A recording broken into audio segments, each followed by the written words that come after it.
So Tim, thank you for taking the time to have a coffee with the editor here in Rwanda with African Pilot Magazine. It's fabulous to meet you. You are the MD of Africa and Middle East. Work in the region since 2006. Different role. I was a sales manager covering Southern Africa. Did a few different roles within Bell, even external to Bell. One of which was working on the 525 program, which is in development, still under type cert. Great experiences, but yeah, I was very eager to get back into the region. Comparison between Middle East and Africa? Very different. Middle East, North Africa, you've got a lot of similarities culturally. Africa is its own environment. Both unique, both very fun to work. But yeah, different approaches for each region. Biggest challenges that you face? The easy answer is going to be supply chain. Everybody's battling with longer lead times, all the way from raw materials through components. It's not just Bell or Aviation fighting for those materials. It's a lot of the castings are made by some of the same plants, and so everybody needs castings. So the bigger you are, the better draw, the better pull you get with the supplier. So it's not unique to Bell. But we're managing it pretty well. We feel like we're coming out. We've kind of gotten over the hump. Still a few things we're working through. And the biggest wins? A few, actually. So we've had a really nice win in Tunisia with the Air Force there, 12 412s and a utility configuration.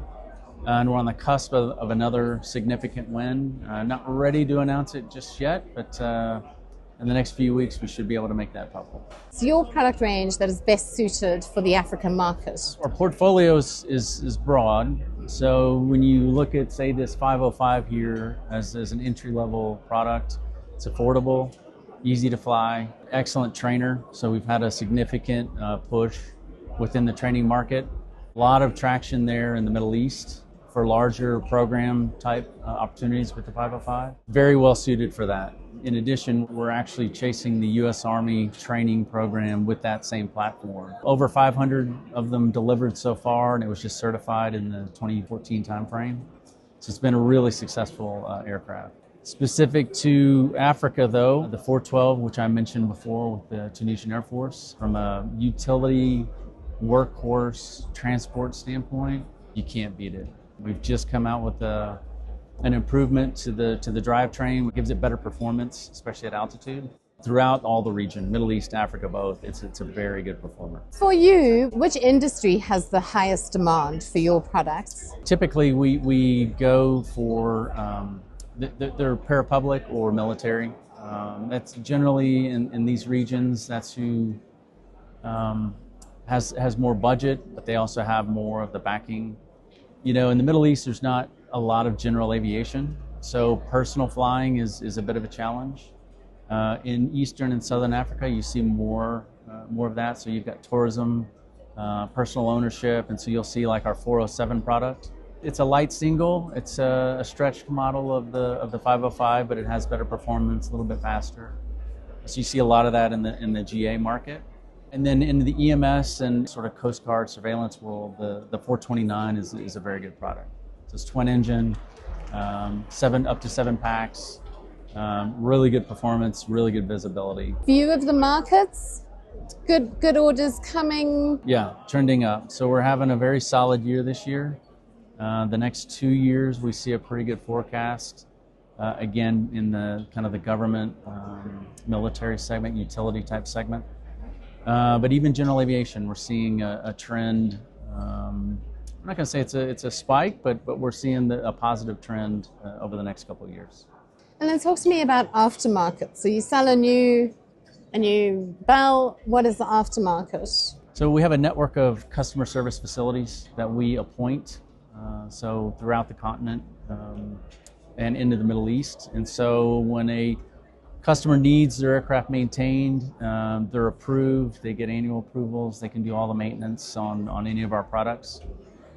And then support-wise for, say, military programs, they do most of that work themselves. So we have a network of customer service engineers that travel the region. They call on these customers. There's no charge for their services, so they're a very nice on-demand capability that we provide to customers who do their own maintenance.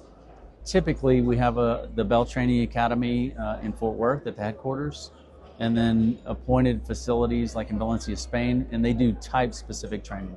So generally, somebody will already have a pilot license, they'll buy the asset, and then they'll get type-specific training on that one. Pre-owned market? Active in several areas. South Africa is very active in the pre-owned, East Africa as well.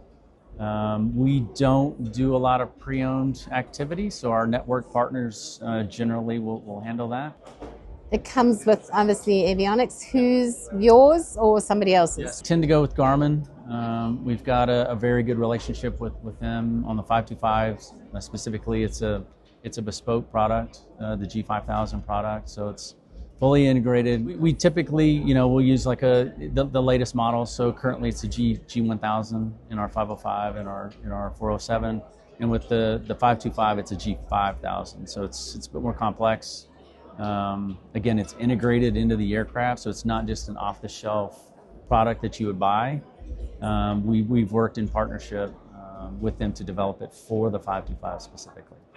And that would be different to how you've done the avionics previously. So Garmin would offer a G1000 product, for example. We would take that unit and that data package and then just bolt it onto our aircraft. With the 525, it was much more integrated. So it's pulling additional data from various sensors around the helicopter. So you're getting better pilot awareness, better real-time data, which makes the pilot more aware, safer. It's more relaxed, able to predict. It ties into the maintenance as well. So you're able to get predictive levels of maintenance coming from the aircraft feeding into the Garmin system. And with that predictiveness and that's, what are we going to call it, intelligence, yes. Does that then also come with the alert system? So if it picks something up, it alerts you before it all goes wrong? Absolutely. So, and it's even tied to a satellite feed. So the idea is to provide real-time data coming out of the gearboxes, the drivetrain, that sort of thing.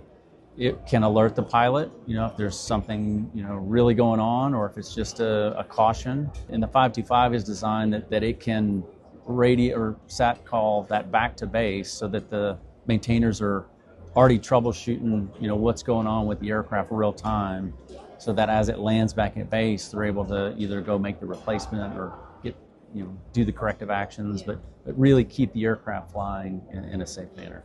Multiple factors that go into safety. So pilot training is one. So the better trained the pilot is, the safer he's going to fly. The better the maintenance program that they implement, the safer they're going to be. The standards themselves really come from this type certification. So the agency set the requirements for, like run dry standards on the gearbox, for example.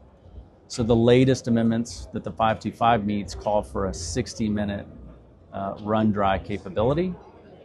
So really they're driving the requirements for how safe the aircraft must be, but then it's up to the pilots and the maintainers and the owners to maintain the aircraft to ensure that they're flying in the safest possible manner. So Africa for Bell is a fantastic market. We see a lot of growth potential. The sky's opening up, much more so with the general aviation market.